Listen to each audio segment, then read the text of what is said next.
I'm a Savannah port driver. I was doing this for right at about 15 years. One of my main concerns that I have is the wages that we have. It's making it pretty tough, for me to take care of my family and give them the quality of life that they deserve with the low income that we're getting from a port that's making over $14 billion a year. I understand that this is not a job or a career that we can get rich in as truck drivers, but I feel like the majority of us, we just want to be successful, bring home a decent pay weekly, that we can take care of our vehicles, take care of our families, keep the consumers, keep everyone happy, the road drivers, we want to make sure that everybody who's traveling to and from work, traveling to and from church, that they're safe on the road, based upon us being able to take care of our equipment. There's a problem with me being able to do that, with funds being low, there's some tough decisions that I have to make on a weekly basis.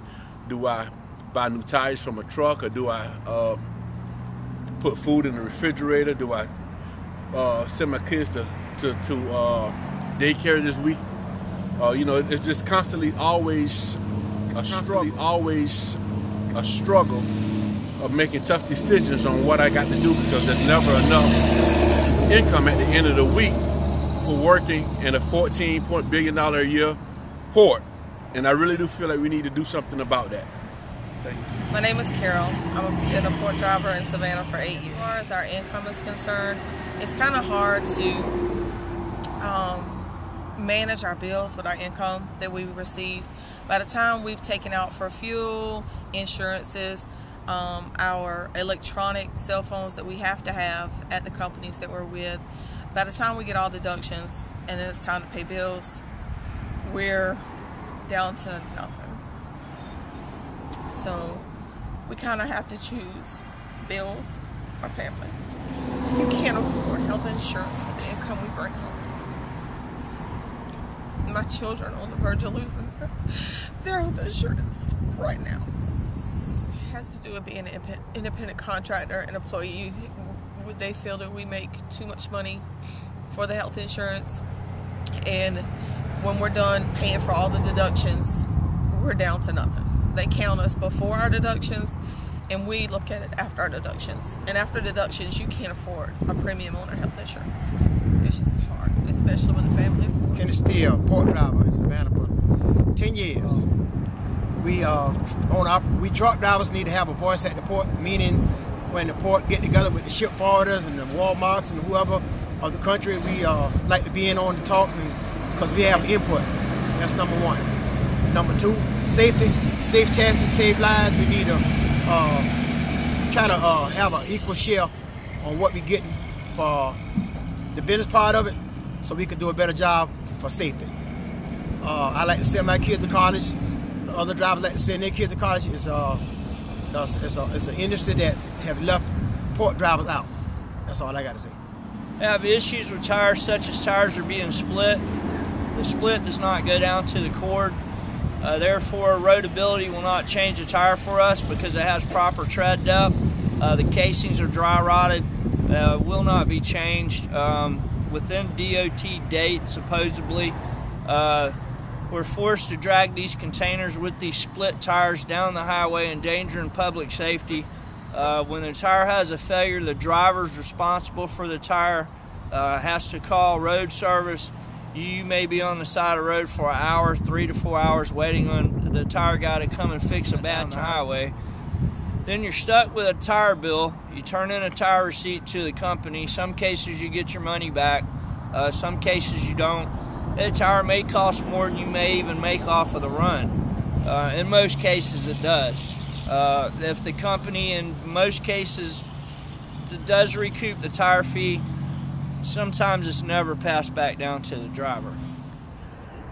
Michael Eileen, I've been driving for Savannah in and out of ports for over 8 years, and one of the problems I'm having is we have to pay for cell phones. The companies make us use their phones, and they charge us for it. And I'm trying to understand why are we responsible for their phones and have to pay for it, and it benefits the companies. So those are one of the problems I have. Another problem, we get charged for tires. We don't never get to see the casings. But then next thing you know, we get a deduction out of our checks for $25 a week, up to $400. Then they don't never show us a tire. They just say you had a flat on the box and we had to go fix it, and they're charging it back to us, and there's no proof of that. So these are some of the things that I wish to change down here in Savannah. What I'm going to talk about today is about safety. The problem with the safety in the port. Let's say if you're doing the line coming in the port, then you idle a lot because they take so long for you to get in and out of the port. You don't got AC, and all the smoke is coming into your truck, and you're throwing that in the environment. So everybody who lives near the port is getting all the smoke, everything that we throw from our trucks into the environment. Another issue is there's a lot of money going on in the port. All these shippers and the company make, there is a 14 billion money here going on each year in this port, and we don't even get not even a percentage out of that. We get the leftovers. So we're just trying for our boys to get here in this problem that we want to make what is deserved for us. Now they say they treat us as a own operator, and we're not. They tell us what to do, at what time to be at work, at what time you leave. You miss one day, oh, they're screaming at you on this and that, why you're not coming, this and that, and everybody got issues that you got to deal sometimes during work hours because you cannot do it on the weekday. Instead of calling us own operators, we should have a right to be treated like employees. That's the way they're treating us, but with no benefits right now at all. You don't get no benefits. Now, you drive here locally and you don't even get fuel surcharge. They don't even pay you that. They keep it. And there's a lot of things going on wrong in this port that they gotta change. But we live week to week. We break down, we get sick. Anything to interrupt our flow, we in trouble. We gotta wonder how we gonna pay for this or how we gonna pay for that. Just like a friend of mine that got sick here recently, she's out of business. She got ill on the job, and she's out of business now. She'll have anything coming in. And that would really open my eyes and made me work hard on this union thing, because we need a change. We need benefits. We need a retirement just like everybody in office do. We doing all the work, and they getting the gravy in a sense, because they getting a salary. They don't have to put out of their salary to try to keep no equipment up, or anything. Whatever they make, they take home. What we make, we got responsibility of keeping equipment up.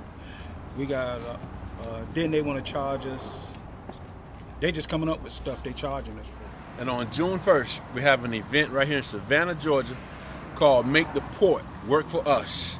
That's going to be at 11 o'clock until 1 o'clock. And we're encouraging all drivers, not just port drivers, not just over-the-road drivers. We're encouraging all drivers to come out and be a part of this great movement. Also, on June the 1st, at the Coastal Center, we having a rally for truck drivers. We need all the truck drivers there. Anybody who want to know what's going on at the port with the owner operators, we like to have you there. On June 1st, make the port work for us.